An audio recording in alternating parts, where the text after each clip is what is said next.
que Anaïs, c'est un peu pour vous. Alors Anaïs, c'est juste pour histoire de la faire rougir. Je l'appelle à la fois notre mousse parce que c'est la plus jeune sur la table et autres, et aussi notre muse parce que vraiment nous avez bien titillé pour nous faire avancer sur ces questions de femmes. Et donc vous avez, j'allais dire, au quotidien finalement, Sophie expliquait par exemple tout à l'heure là ce qu'étaient les besoins de, pas Sophie, pardon, c'était Florence, sur les besoins d'adaptation des équipements, et notamment voilà, des équipements de port de charge, des équipements de conditions de travail un peu complexes.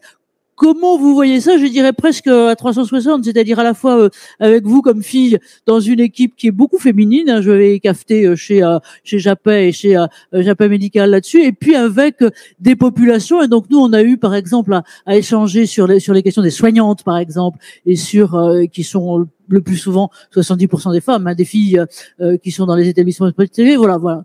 Quel est votre sentiment, votre perception là-dessus? Comment vous voyez les choses évoluer dans cet univers qui est quand même beaucoup un univers de bons hommes? Exactement. Alors moi, je suis partie de ce constat qui était effectivement il y a une augmentation des ATMP, des TMS sur les populations féminines au travail. Si je considérais que la santé de la femme était pas l'affaire de tous, je pourrais me dire oh là là, mais que font les entreprises? Pourquoi elles prennent pas de soin de la santé des femmes? Surtout que moi, de mon point de vue, à chaque fois qu'on a essayé d'intégrer des innovations pour lutter contre les TMS auprès des populations féminines dans des entreprises, on remarque que ce sont les populations sur lesquelles on a une acceptation qui est bien supérieure que chez les hommes. Du coup, il est où le problème? Eh ben, le problème, c'est aussi de se remettre en question. Effectivement, les fabricants de solutions innovantes pour lutter contre les problématiques de santé au travail ont-elles pris à cœur la conception de leurs solutions sur une approche féminine? Moi, j'ai la chance effectivement de travailler dans une entreprise robotique qui est majoritairement féminine.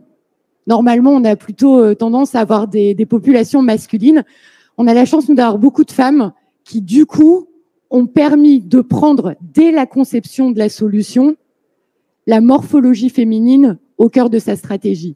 Et effectivement, en fait, quand on voit des solutions qui prennent appui, par exemple, au niveau pectoral, chez les messieurs, ça va pas poser de problème et la solution, elle va être parfaitement adaptée. Et puis, là, on va se confronter à la morphologie féminine où, la solution, elle va apporter plus de contraintes que de bénéfices et du coup, elle va pas être adaptée.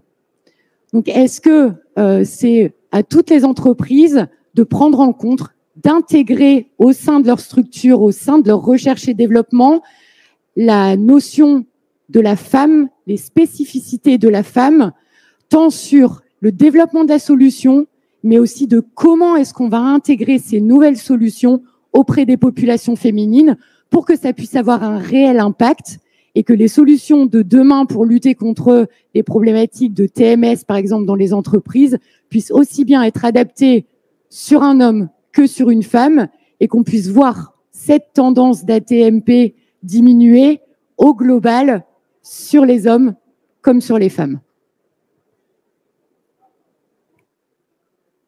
Moi, ce qui m'avait frappé quand on a bossé ensemble là-dessus, c'est deux choses. D'une part, ce que vous venez de dire là, c'est que en matière notamment d'innovation, d'analyse, presque d'auto-analyse des conditions de travail et d'acceptabilité des équipements, on va pas chanter cocorico, mais finalement, on est plutôt moins mauvaise que la moyenne prévue par le règlement. Voilà. Donc ça, c'est un atout qui est fort. L'autre chose aussi, je vais vous raconter une anecdote. Alors, c'était pas chez vous, c'était chez un de vos confrères, et on fait comme ça de temps en temps quand on fait des retours d'expérience. C'est vrai que c'est bien, et puis tout le monde a envie de faire beau sur la photo, de dire des choses. Je parle que ce soit des équipementiers, des gens porteurs de solutions ou des entreprises utilisatrices, de regarder ce qui marche.